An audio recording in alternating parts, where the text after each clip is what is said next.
श्रुतिस्मृतिपुराणानाम् आलयं करुणालयं नमामि भगवत्पादं शङ्करं लोकशङ्करम् शङ्करं शङ्कराचार्यं केशवं वातरायणम् सूत्रभाष्यकृतौ वन्दे भगवन्तौ पुनः पुनः सदाशिवसमारम्भां शङ्कराचार्यमध्यमाम् अस्मदाचार्यपर्यन्तां वन्दे गुरुपरम्पराम् ईश्वरो गुरुरात्मेति मूर्तिभेदविभागिने व्योमवद्व्याप्तदेहाय दक्षिणामूर्तये नमः गुकारो अन्धकारो वैरुकारस्तन्निवर्तकः अन्धकारनिरोधित्वात् गुरुरित्यभिधीयते। ॐ सहना भवतु सहनौ भुनक्तु सह वीर्यङ्करवावहै तेजस्विनावधीतमस्तु मा विद्विषावहै। ॐ शान्ति शान्ति शान्तिः। ॐ भद्रं कर्णेभिः शृणुयाम देवाः भद्रं पश्येमाक्षभिर्यजत्राः स्थिरैरङ्गैः सुष्ठुवांसस्तनूभिः विषेम देवहितं यदायुः स्वस्ति न इन्द्रो वृत्तश्रवाः स्वस्ति नः पूषा विश्ववेदाः स्वस्ति नस्तार्क्ष्यो अरिष्ठनेमिः स्वस्ति no बृहस्पतिर्दधातु।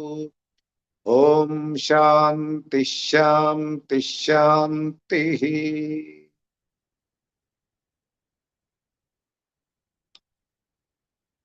We are studying one of the relevant Upanishad,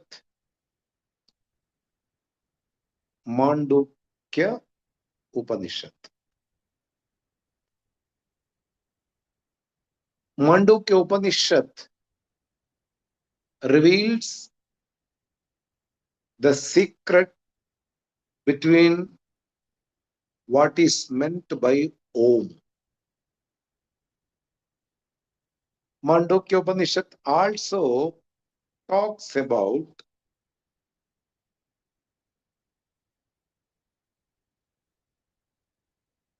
the locus, which is the base of three states which are alternately occurring in a human being.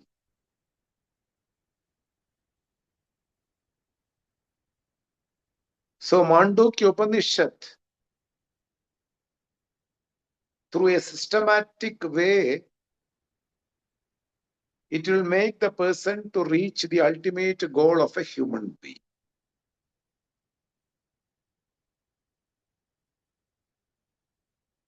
Any goal will be connected with a means. How to attain this goal?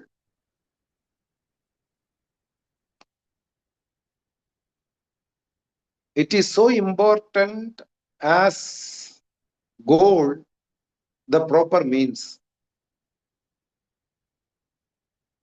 If you take the proper means, we will reach the perfect goal. Just like to reach a place, we should take the proper track to reach the place. Similarly, in order to attain the proper human goal, what is called moksha or emancipation or freedom from all limitations or liberation, lots of words are there in English and also in Sanskrit.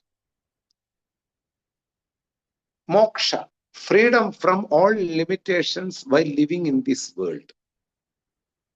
As a limited human being, I desire always to become free from all kinds of limitations. So while living to be free from all kinds of limitations, what is the proper means? That is why Upanishad comes into picture.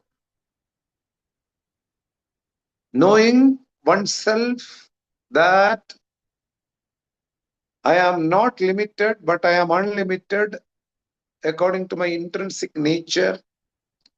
But the projected nature, what we call creation or the human body, is only a superimposition on the reality. So the proper means is also important to reach the proper goal. What we are studying now are mistaken identities or mistaken goals by great people. Seeing the truth in a partial way. A portion is revealed by them. The whole picture is not yet clear for them. Even though they are great meditators, great sages, some are. Some are well-known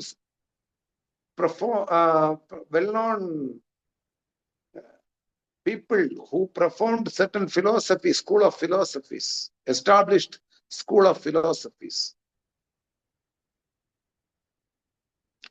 But all the vision, I already intentionally told you partial vision of the reality.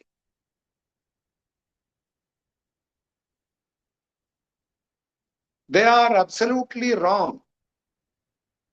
They are partially right.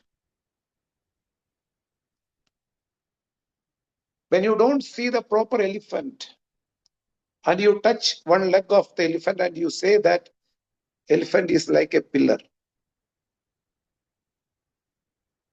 we are wrong.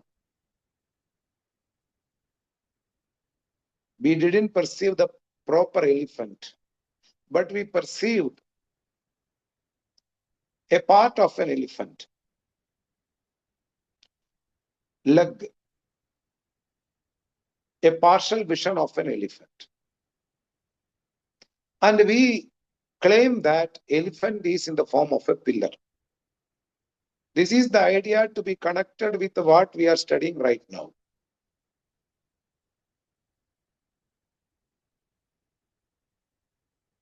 One got a partial vision regarding the reality and they propelled this partial vision as the ultimate goal of a human being, the ultimate reality behind the creation.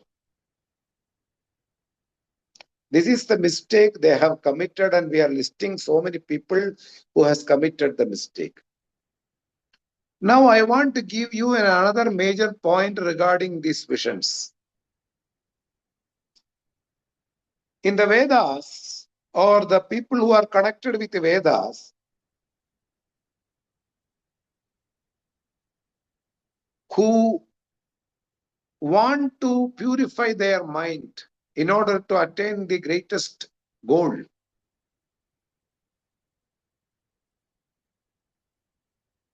purification of the mind is the only thing we have to be ready to do. Chitta Shuddhi. Our mind is equipped with all kinds of Jiva Buddhi. As an individual, I have comparison with others. So I have some lust, I have some anger, I have some desire, I have some hatredness towards others. I have a lot of limitations.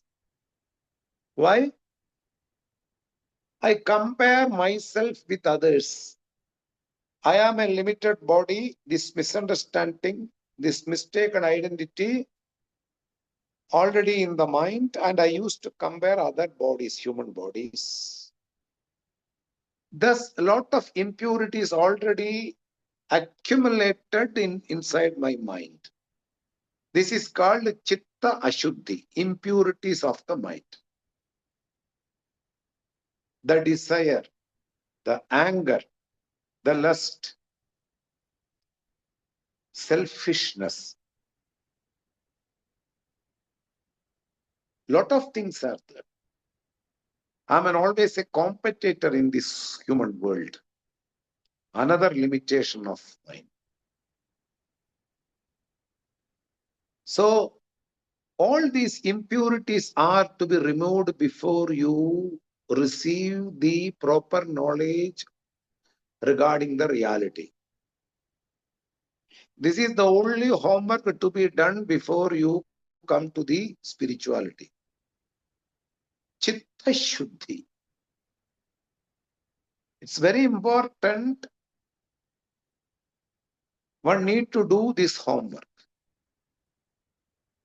Somehow. So, there are different ways to purify the mind. One is meditation. Other means is yoga. Other means is prayers, which are preferred by the scriptures and the traditional teachers. And few people in Vedanta prefer all these visions also will part as a means to attain the reality. Again, I will repeat, this sentence is important. Some traditional teachers of Vedanta prefer all these visions can be means to attain the reality. It means that Vedanta or the Upanishad accept their vision as the means, not as the goal.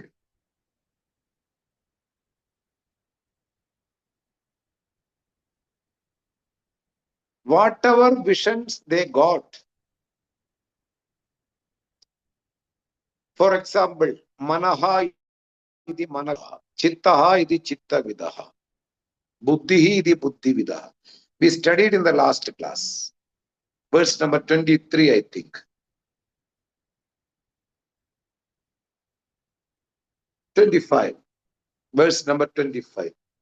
Manaha iti manavidaha, buddhihi iti jatadvidaha, chittam iti chittavidaha, dharma dharmo cha tadvidaha.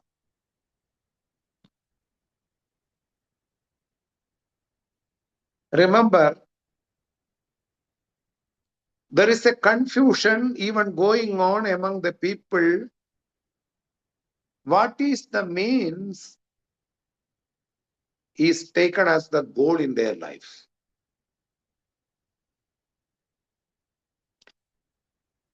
Before 1000, 2000 years also, this mistake is done by the people. And every year, every era, there will be people who will commit the same mistake. Going to temple is not the human goal. By going to the temple, you should achieve the non-duality.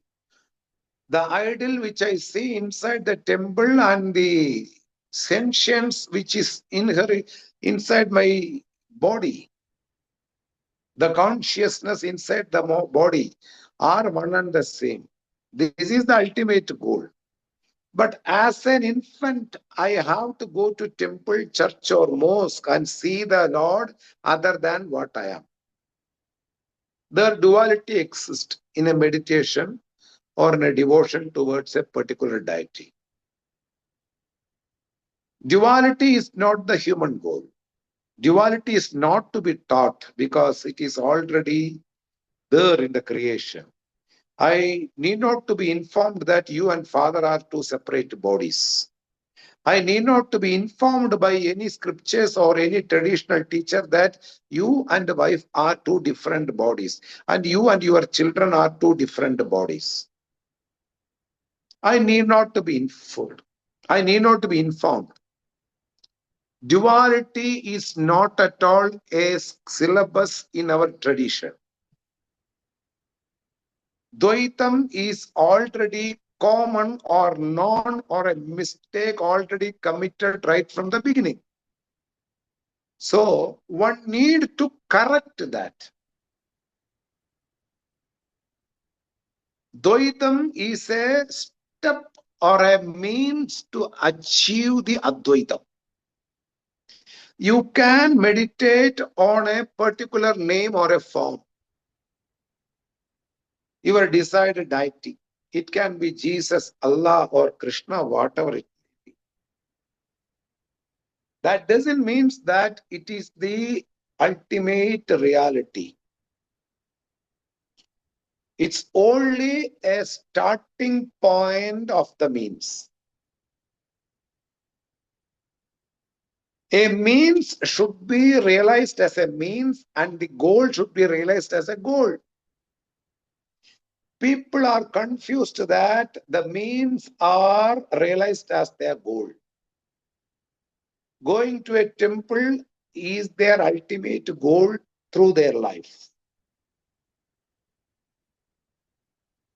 Having meditation in the entire life is their ultimate goal. Doing yoga is an ultimate goal for them. Absolutely a misunderstood way of dealing the precious life. One needs to know that yoga is a means to attain the non-duality or the non-dual self. Devotion is a means to attain the non-dual self. The ultimate reality is the supreme consciousness, and it can be attained by different means. Yoga, keeping all kinds of universal values by living, like non-hurting, not telling lies, giving an insight for the people while living, not to take advantage of others or cheat others. What you think you speak to through your mouth. That alignment between the words and thoughts is a big value. All these values are not our ultimate goal. They will become the means to reach the ultimate goal. Purification of mind will happen when you perform all these values, or you do devotion, or you do perform meditation, or do yoga. Yoga itself is not a goal at all. But you need yoga in order to keep the mind and the body ready to receive this ultimate fact about oneself. I am the non-dual self. There is no other thing other than this Brahman, this self. This fact is to be understood with a purified mind. For that, different paths or different means you can use. Mind should be purified. Any means you can choose. It differs from one to another individual. Every individual will not choose the same path. Some may choose meditation. Some may choose devotion towards a deity, doing the proper steps of what we call the puja, a deliberate activities from one side, from ourselves, and giving some devotion towards the ultimate reality in the form of a deity. This is called devotion, or keeping universal values while living is also another means to attain the purification of the mind.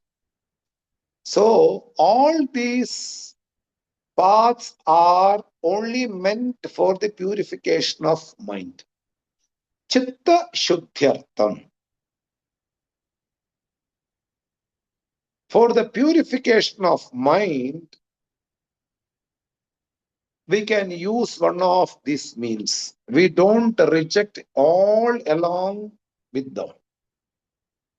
It can be a means to reach the purification of mind. Purification of mind is essential in the path of Vedanta or spirituality. Without the purification of mind, it's just like a desert having so much seeds, and it will be waiting for a good rain or a conducive weather. This is what we will do without the purification of mind when we listen all the teachings of the Upanishad. A guru can only reveal the fact within oneself or the fact of a listener. The assimilation and ascertainment should happen in the part of individual when you are ready with a purified mind.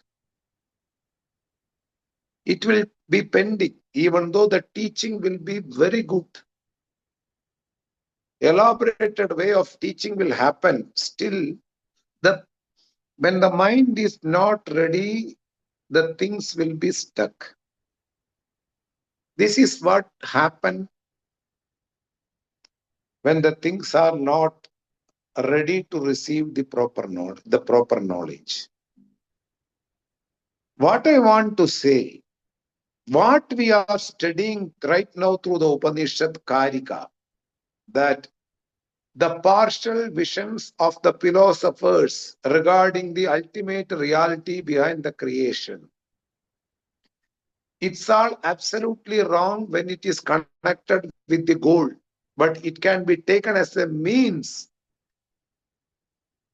For example, mind is an extraordinary instrument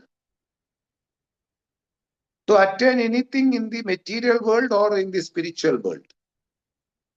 One can use the mind. So here the person says, Manaha idija tadvidaha. This is the Manaha idi manovidaha. Some people say that Manas is the ultimate reality to be understood in this creation. Of course, it is one of the extraordinary creation inside the human world. From the mind only, a person's desire to make a building will happen. From the mind only, a person's compassion towards the world will happen.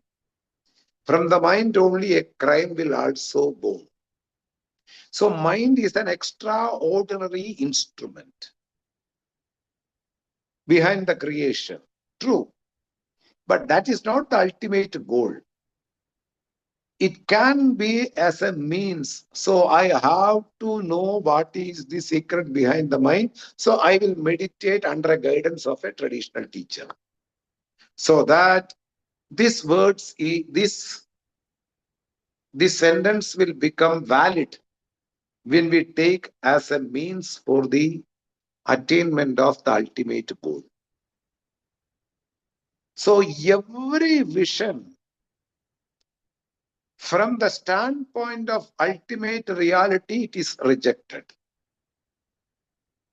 From the standpoint of a means to make the mind purified, anything can be taken. That means all these visions will have a value when we take them as a path or a means to purify our mind. From the standpoint of ultimate reality, what they say is a misleading. From the standpoint of the means, what they say is true. So, this is going to be told indirectly by the Gaudapada Acharya when we come to an end of listing all these partial visions. Then I will inform you more about this goal and means connection. So we have to take all the partial visions if we want as a means to purify the mind and to achieve the human goal, what we call unlimited consciousness I am. Aham Brahma, Aham Brahma Asmi. So, in order to gain that proper balance in that sentence, one should have a proper mind. In order to have the proper mind, one needs to purify the mind. For the purification, any sentence we can take and purify. This is what I want to say before we start the class today. So, Gaudapada kārikā, 25th verse. Manaha, we already looked into that, but we will continue. Manaha idi mano vitaha, buddhihi idi jatat vitaha, chittam idi chitta vitaha, dharma dharmo jatat vitaha. Few people says that the mind is the ultimate reality behind the creation. Of course, mind is an extraordinary instrument in inventing anything or discovering anything. But mind needs somebody's help in order to become sentient. Because mind is also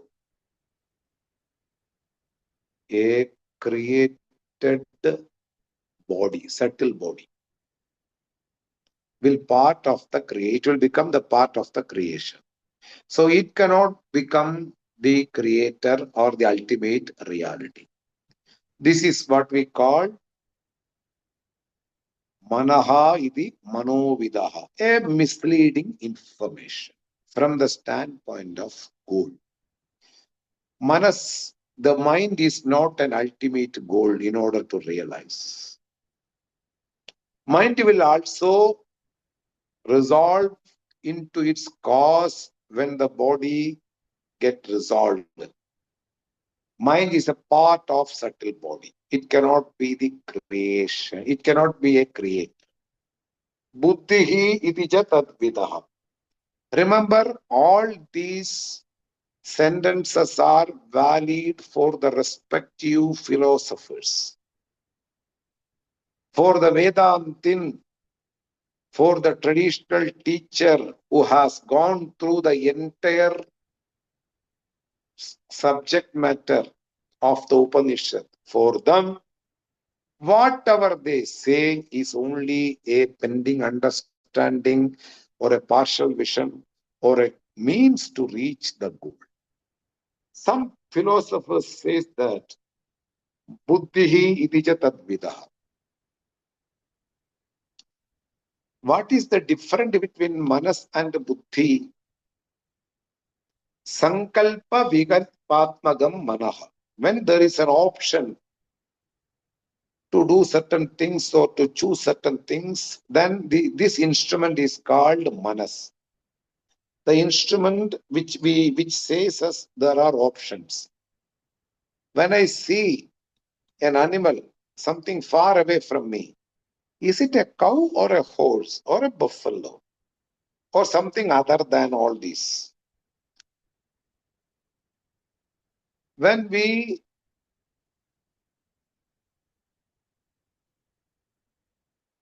look like this towards the external world or on anything, this is called mind. Whenever there is an option to do any action, this is also mind. Should I go by bus or by car or should I walk? This is also done by the mind. That doesn't mean that mind is inferior than intellect. When you have the options, you will choose the right. When you don't have the option to go behind what you see, then you will choose something not so good or better. We will talk about mind when in the right situation. Okay, mind is an extraordinary instrument, and for this mind only the liberation happens. because non-dual self is already free from all kinds of limitations. Mind is the person who think I am limited. So informations are only towards the mind only. Manayeva manushyanam karanam bandha mokshayoh. One of the Upanishadic sentence, So all the information inside the scriptures are directed towards the mind only. So mind is not the thing behind the entire creation. It's not the creator. It gives options in one's life. Now next, come to the next sentence. Buddhihi rija tadvida. Few people say that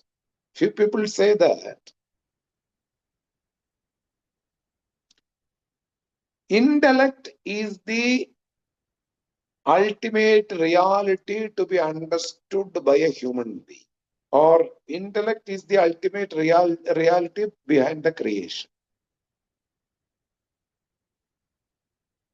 This is also wrong, because the same instrument, mind will become intellect when the decision is made in doing something. As long as there is a confusion how I should go, by walk or by bus or by car or next day, tomorrow, this confusion is called mind. Once the mind take a decision, it's another personality, it's called intellect.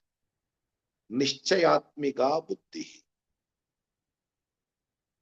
The point is, buddhi and mind are in the realm of creation. They are all the part of subtle body. And a few people say, come to the next point, some philosophers argue that chittam idija chitta vidaha.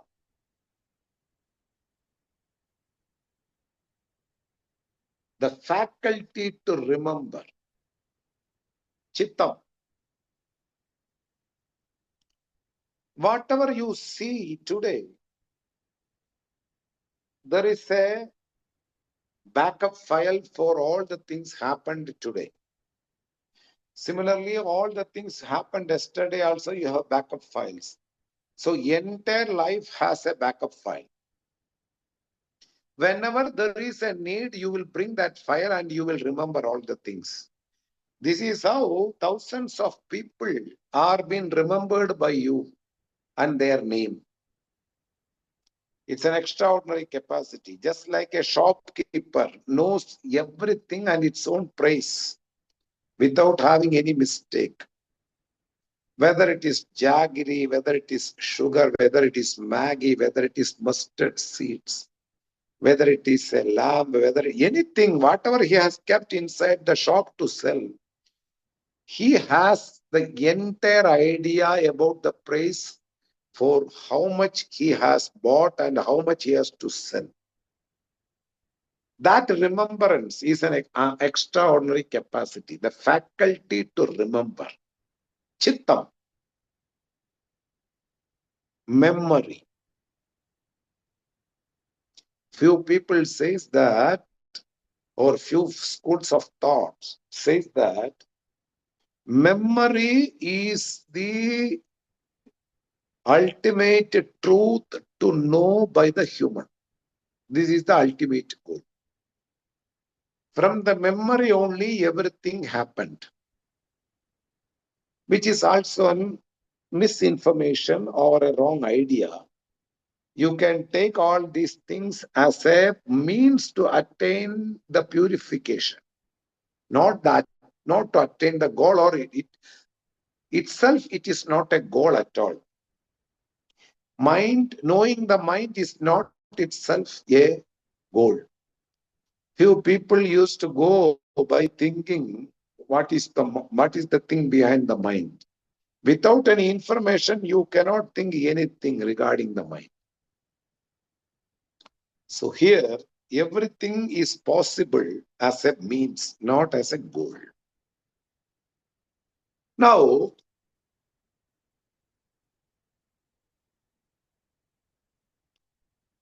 one more sentence is there in the verse 25th. Dharma dharmau cha tadvidaha.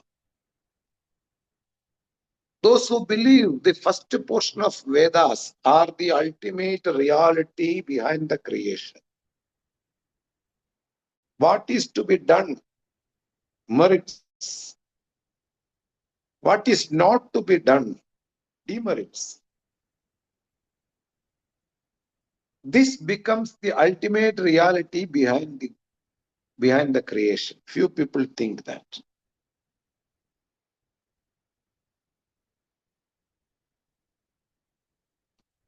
This is also absolutely wrong. For those who want to take as a means the first portion of Vedas, if you do without expecting any result, any ritual or any human values or universal values which are prescribed or which are told and taught in the first portion of Vedas, if we perform properly, the mind get purified. Suppose there is a ritual, simple ritual called Agnihotra in the Vedas. What this Agnihotra says, if you perform this Agnihotra properly along with the wife, you will attain heaven after giving up this body in this world.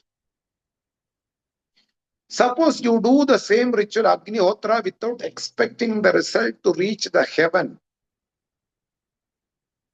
That Agnihotra, the ritual, will purify the mind of the person who do properly the Agnihotra.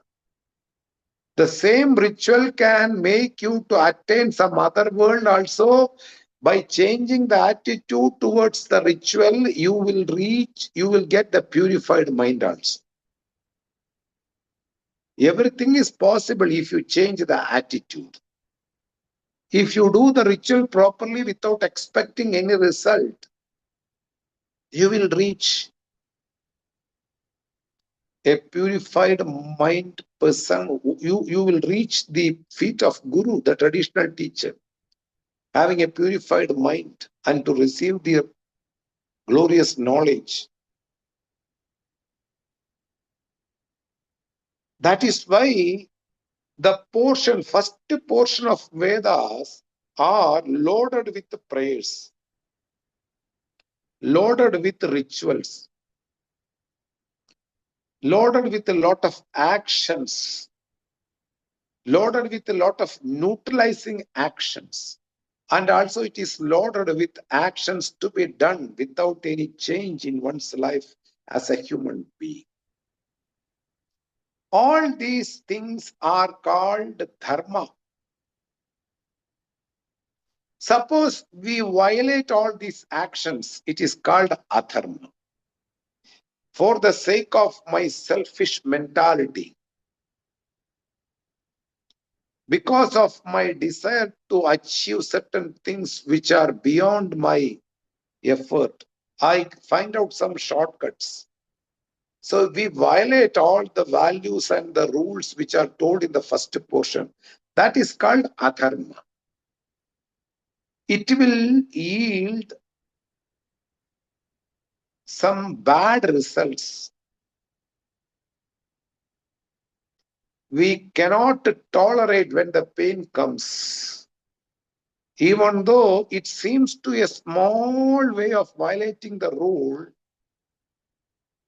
the bad results will bring a lot of pain, grief, and we cannot tolerate that agony. Something one should know properly. When we violate the human rules or when we kill innocent lives through war or whatever it may be, when innocent animals in slaughtering house for the sake of one-time meal, it will bring lot of agony in one's life. A painful way of living in this world. It's very lot of pain involved while living. This is something interesting, and it is a means to purify the mind if you properly do all these things in your life with an attitude that I am not interested in the result, I am only interested to perform, and doing itself is my culmination of this work. I don't expect any result. This is a proper way of doing any actions which are told in the first portion of Vedas, what we call Karma Kanda. But people, Mimamsakas, Karma Mimamsaka, one who has done a lot of inquiry in the first portion of Vedas, and they found lot of rituals, lot of prayers, and they say that doing everything in a proper way and not doing the illegal actions is the ultimate reality while living in the world. And they have a beautiful logic also.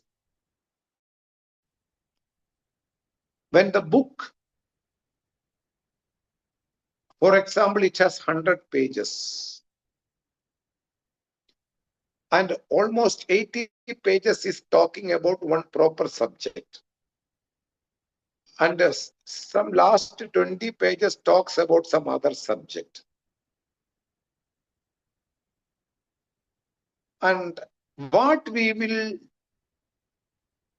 write in front of the book, in which topic this book is made of. This book is made on the first topic. This is the proper way of writing the book, or to perform or exhibit the book. This book is talking about this and that. And 80 pages, almost 80, is talking about this subject. Some 20 pages talks about a different subject, which is not the subject matter which is discussed inside the book. The main discussion is going, or the aim of the book is that to reveal what is told as a main topic. This is what the logic they also say. The entire Veda have almost 80 to 85 portion of ritual. So ritualistic portion is bigger than the portion of knowledge. So the entire Vedas are meant to make human being to perform the rituals, prayers, actions, etc., etc. It is not that making the person akarta, a non-doer, which is told in the last 15 pages or the last 15%. Vedas are not meant to make the person a non-doer, akarta. Without performing any action, you sit in the world and eat properly at every time and just live a life. Vedas are not meant for that. Vedas talks about the main subject as to do the actions. This is the logic what they say, Mimamsakas, because majority of the pages of Vedas talks about different rituals, different prayers, different actions. Some are neutralizing actions, what we have done, knowing or unknowingly. So Vedas are meant to make the person to perform actions. Not the Vedas are not meant to make the person who is performing inaction. Because it is told in the last portion. Atma akarta abhokta. This self is free from actions and free from results. Because something is in the status of fulfillment. There will be no actions, because actions are presupposed by desires. A valid point which is told by the Vedanta and which is true and which is the fact. When you consider that I am a human body, there are a lot of limitations and you have desires, and the desires will prompt for an action. Then the actions are triggered and you will get results. But when a person comes to know that I am already a full, a complete personality from the standpoint of consciousness, Purnamada Purnamidam, there is no need of anything externally. My body is not myself. I am the consciousness and the body is superimposed on the supreme consciousness.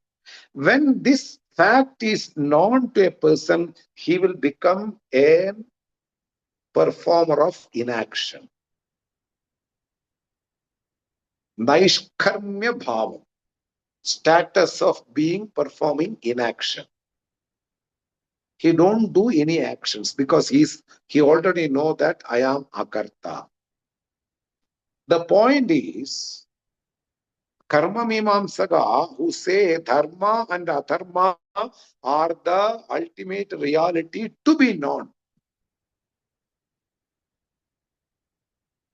No, nothing other than that.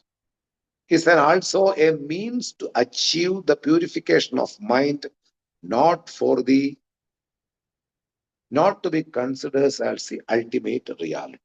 We already discussed, I think, in the last class. We will enter into the next tools. Again, few philosophers says that another partial vision,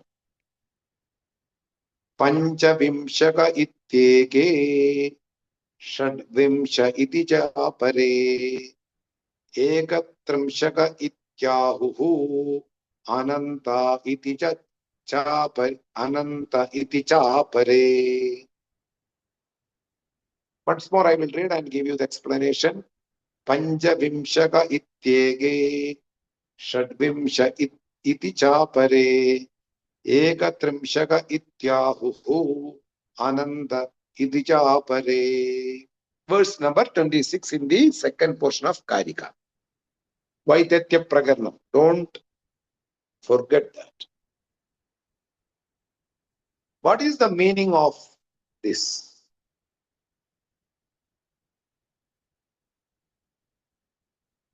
Few people or school of philosophers who got some partial understanding regarding the reality.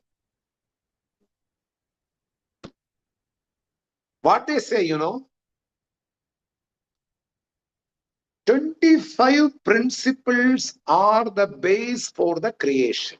And one need to know this is the ultimate reality. Again, I will repeat. A group of people called Sankhya, school of philosophy, who got some pending understanding regarding the ultimate reality. They say that 25 principles. Entire creation is constituted of 25 principles. Or it can be converted into elements.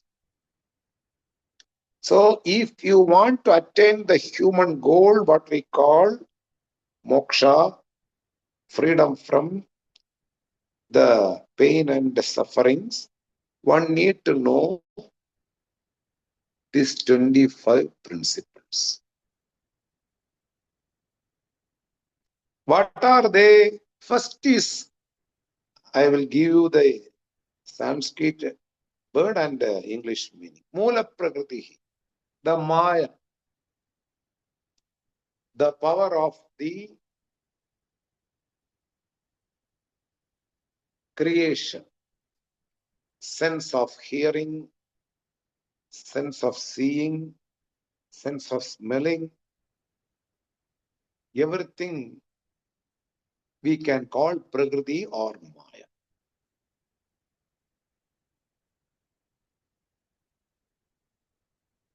The material cause. Because any product is governed by two causes.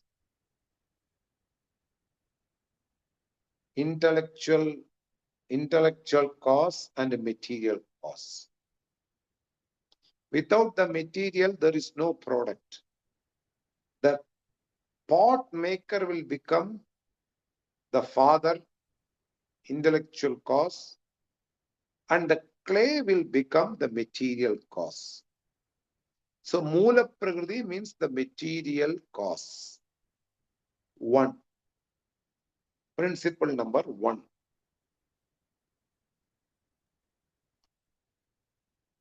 Buddhi. Number 2. Ahankara.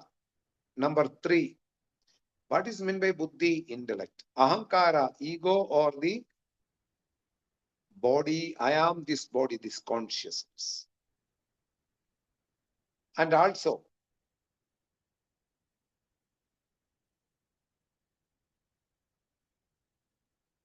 five elements.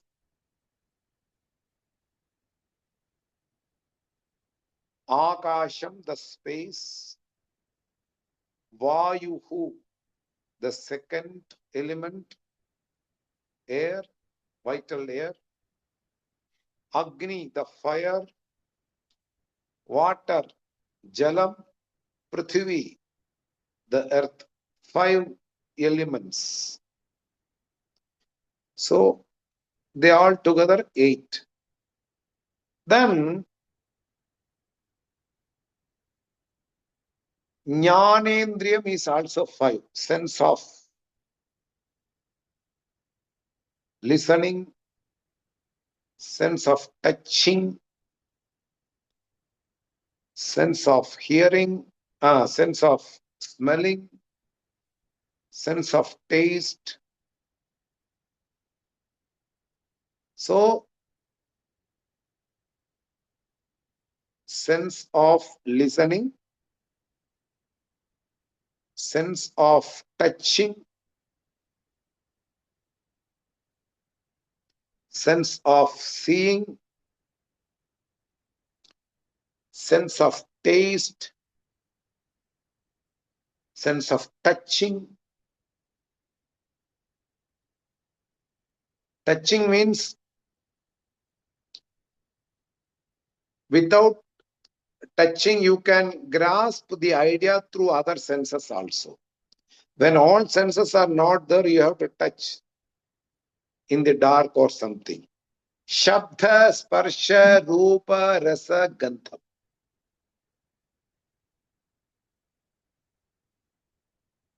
Five senses, and which is there or in the form of organs, and their capacity, the potential to know all these things. Listening, it's a big potential, you know. This will also constitute 5. Then 7 plus 5, 13.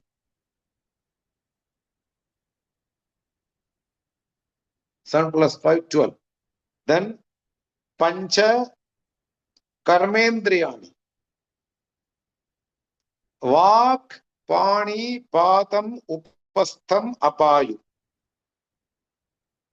Vak, Pani, Padam, Upastham, Apayu. See, knowing all these things are means for the purification of mind.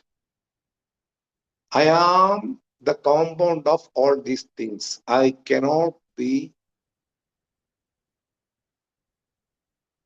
a non-dual Atman. So in order to know a non-dual Atman, all these things are needed. It can be a way to purification, indirectly connected to the knowledge of Brahman. That's all. And Sankhya philosophers consider that these 25 elements are the basic principles behind creation, and they are the ultimate reality. Now again I will say another 5. Vak, Pani, Padam, Upastham, Apayu. Hand, Vak. Vak is in order to talk or communicate. Hand, leg, and the organs of purification, what we throw out from the body. all these things are also to be considered as the principles. So 12 plus 5, 17. And Manas, 18. Panchamaha Bhutani. They say.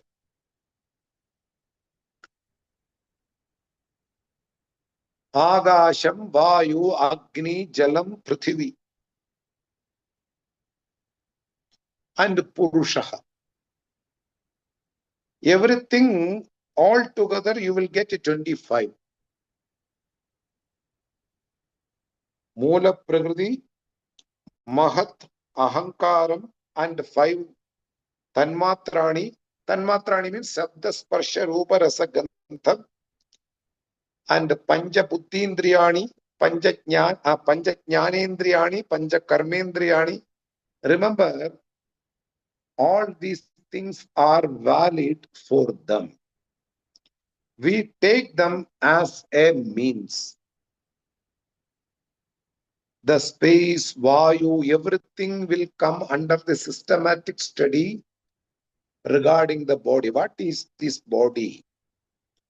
From where this body came? Everything is possible through these 5 elements. It's okay. So no need of any confusion regarding this. Okay. Moola Prakriti and Purusha, they are 2, and 5 elements and 5 sense organs, 5 organs of actions, and also Buddhi, Manas, and Ahankaram means intellect, mind, and the ego. All these things together will become 25 principles. So these principles are the base of the entire creation. They are the reality behind entire creation. Some others says Patanjali people. Patanjali Yoga Sutra. They say that 26. They will add Ishvara also along with that.